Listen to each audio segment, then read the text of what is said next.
Hey everyone, Rob Nunnery here. We are going to talk about unwinding the stack, why this is difficult nowadays, and when you should actually switch or stay. So situational, as is everything. The default here is, if we're set up here, Jamie Sue's returning, she plays the right side predominantly. I'm playing the left because we're playing mixed doubles. I'm going to call switch pretty much every time, even if I have Damien who has a big serve serving. So the idea is we want to be in the correct position. That's ideal. Sometimes it doesn't work. He might hit a crazy big serve. She's stuck back there. I recognize that she's struggling, so I will say stay. But the default is we're switching, and she's switching unless I call stay or unless she calls stay because she's stuck and can't get over. So that's the key here. We'll play some out just to show you situationally whether we are actually going to switch or whether we're actually going to stay. The sign for switching is open palm, whether you put it here or whether you put it here on your paddle. Stay is going to be closed palm, whether you put it here or here. If you do kind of like this number, it means it's going to be a little bit of a bait kind of come here, but I'm staying. So it's kind of a fake. So that's that. Okay, let's see what happens.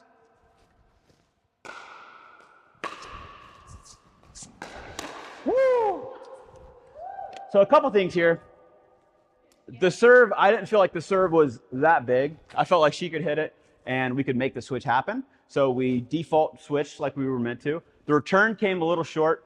What you should say on that is watch.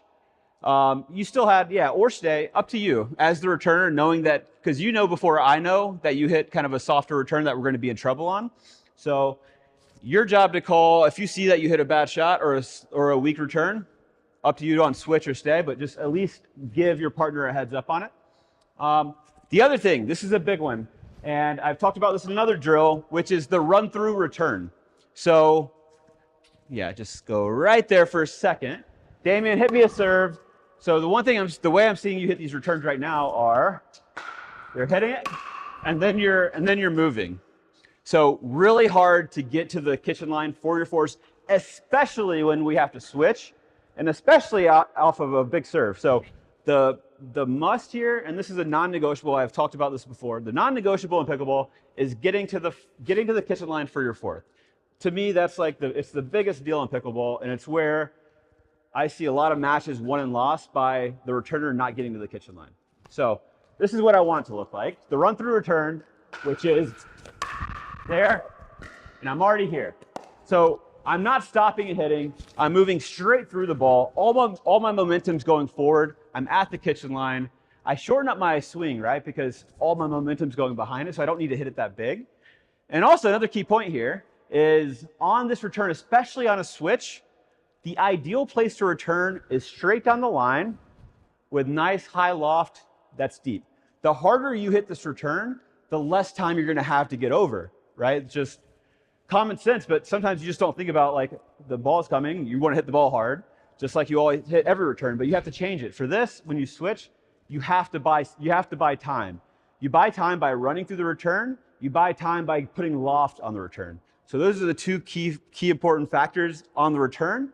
But let's do a couple more here. So try to run through it, try to go line, high, and deep, and we'll see if we're able to switch. So here. Okay.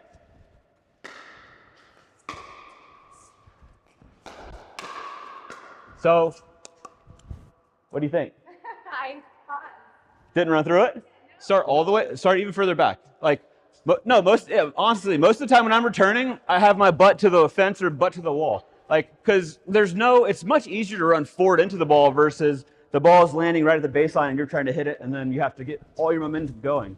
So start all the way back, move straight through it. Don't stop. Here we go, here. Yes! Yes!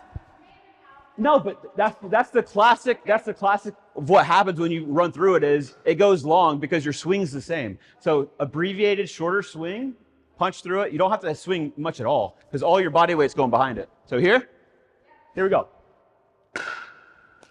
Yes. Perfect though. So you're missing a little long. That's where you should be missing if you're doing this properly. So I have no qualms with that. Here? Okay. Yeah, nice. all the way in. No, I don't, truly though, I don't care on whether the shot's being made or not. I care more about positioning. You will make the shots, you will, like, these are shots that she's doing a new thing. She has all her momentum going forward. She's hauling to get to the kitchen line. So adrenaline's already kind of going. You're hitting the ball harder. So the more you do this, the more comfortable you'll get, and you'll make these shots. It's just a matter of staying shorter on them, especially the return, because all your weight's going forward. So it's literally just like, if I'm going through it, it's just here, there. There's no backswing. Okay, again, much better though. Great job. Here we go. Yes. Great job. Perfect. Moving through it. Okay, let's go big serve there. Here.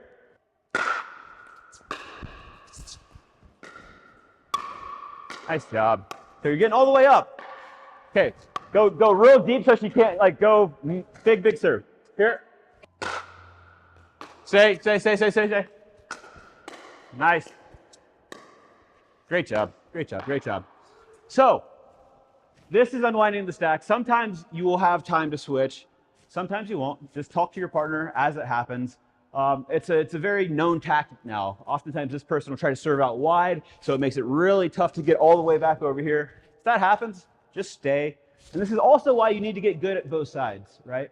You need to be good on the right side, you need to be good on the left side. Don't just be a one-trick pony, just focusing on the right or just focusing on the left. The game's evolving to where you need to be good on both sides, because sometimes you can't unwind the stack and you're going to be stuck over there even if you don't like it over there. So the two last things on this is what we worked on, which is the run through return. Do not stop. It's too hard to get to the kitchen line if you're stationary, hitting, and then going. So it's the one time in pickleball where I'm okay with you moving as you're hitting the ball. Number two, return straight on down the line, nice loft. It's going to give you plenty of time to get over, and it's going to be easier for me to protect you because I can stand here, I can watch this, and I can watch this, and it allows me max protection versus if you return cross court, I can't come here and protect because line's wide open, and it's really hard to get over there for you. So that is unwinding the stack, whether to stay, whether to switch, and as always, as you guys all know, to evolve your game. For more tips, tricks, podcasts, instruction, whatever you want, subscribe to Selkirk TV because we are Pickleball.